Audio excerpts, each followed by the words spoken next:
क्यों जरूरी है मन को नियंत्रित करना?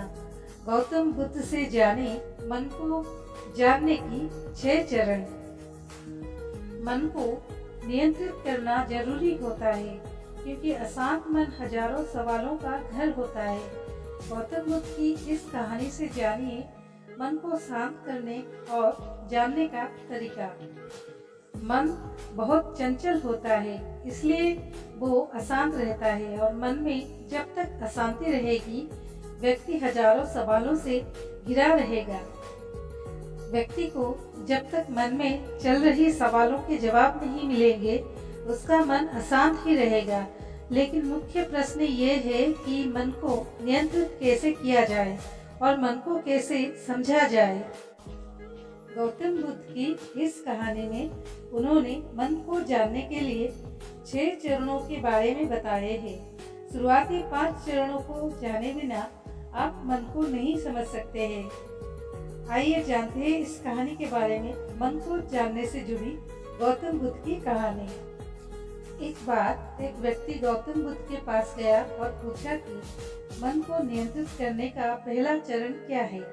बुद्ध कहते हैं अपने मन को समझने का पहला चरण है इसके द्वारा दिए गए लालच की व्यर्थता को देखना। क्योंकि जब मन अशांत होता है तो कई तरह के लालच देता है। जिसने मन द्वारा दिए इन लालचों को पहचान लिया उसने मन को समझ लिया। फिर व्यक्ति बुद्ध से पूछता है लेकिन हमें ये कैसे पता चलेगा हमारा मन हमें लालच दे रहा है और वो लालच व्यर्थ है। इसका जवाब देते हुए बुद्ध कहते हैं अनुभव से। मनुष्य मन के लालच से जिस कार्य को अतिपूर्वक करता है उसमें उसे हानि ही होता है और हानि के बाद ही उसे अनुभव ही होता है। जैसे जिसने वास्तव में ये देख लिया कि नशा करना केवल दुख है वो नशा मुक्त होना शुरू कर देगा।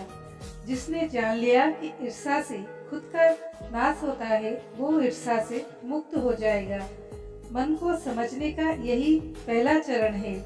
बुद्ध बताते हैं मन को जानने का दूसरा चरण। व्यक्ति बुद्ध से पूछता है यदि व्यक्ति पहले चरण से ये जान जाता है कि वो मन द्वारा दिए लालचों के कारण दुखी है तो फिर दूसरा चरण क्या है। बुद्ध कहते हैं खोज पर निकलना। दूसरे चरण के लिए ऐसे व्यक्ति की खोज पर निकलना होगा जो कि पहले ही अपने मन को जान इससे मुक्त हो चुका है क्योंकि वही तुम्हारा मार्गदर्शन कर पाएगा।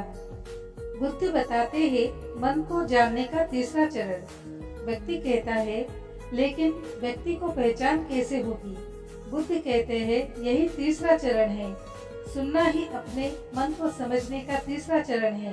व्यक्ति कहता है क्या इसे देखकर पता नहीं किया जा सकता। बुद्ध कहते हैं देखने में कोई व्यक्ति बहुत शांत और अच्छा लग सकता है लेकिन उसके मन के भीतर क्या है ये उसके शब्दों से ही पता चलता है। लेकिन किसी की बातों पर तब तक विश्वास नहीं करना चाहिए जब तक कि वो तुम्हारे विवेक की कसौटी पर खरा ना उतर जाए। चौथा चरण है कर्म करना। बुद्ध कहते हैं कर्म ही मन को समझने का चौथा चरण है। खुद को जानने के लिए सही दिशा में कर्म करना जरूरी है लेकिन कर्म करते हुए व्यक्ति हर बार 2 गलतियां करता है। पहली गलती ये है कि शुरुआत ही नहीं करना और दूसरी गलती पूरा रास्ता तय नहीं करना। इन दोनों गलतियों के पीछे हमारे मन की ही चाल होती है। व्यक्ति अपने कर्म को पूरा इसलिए नहीं कर पाता क्योंकि वो सोचता है कि मैं कल से शुरुआत करूंगा तो कोई ये सोचता है कि मैं असफल हो जाऊंगा। इन गलतियों का मुख्य कारण है जागरूकता की कमी। इसके बिना मन व्यक्ति को उसके सही दिशा में चलने नहीं देता। मन को जानने का 5वां नियम है जागरूकता। बुद्ध कहते हैं मन को जानने और समझने का 5वां चरण है जागरूकता। इसलिए हर कार्य को जागरूकता के साथ करो। बिना जागरूकता के साथ किया गया कार्य या फिर जिया गया क्षण मृत्यु के समान है। व्यक्ति बुद्ध से पूछता है अपने जागरूकता के स्तर को कैसे बढ़ाया जा सकता है। बुद्ध कहते हैं ध्यान से। ध्यान ही मन को जानने, समझने और नियंत्रित करने का अंतिम चरण है। यानी ध्यान ही वो नाव है जिस पर बैठ मन रूपी नदी को पार किया जा सकता है। जिस व्यक्ति ने इन शुरुआती 5 चरणों से ध्यान को जान लिया, उसने अपने मन को जान लिया।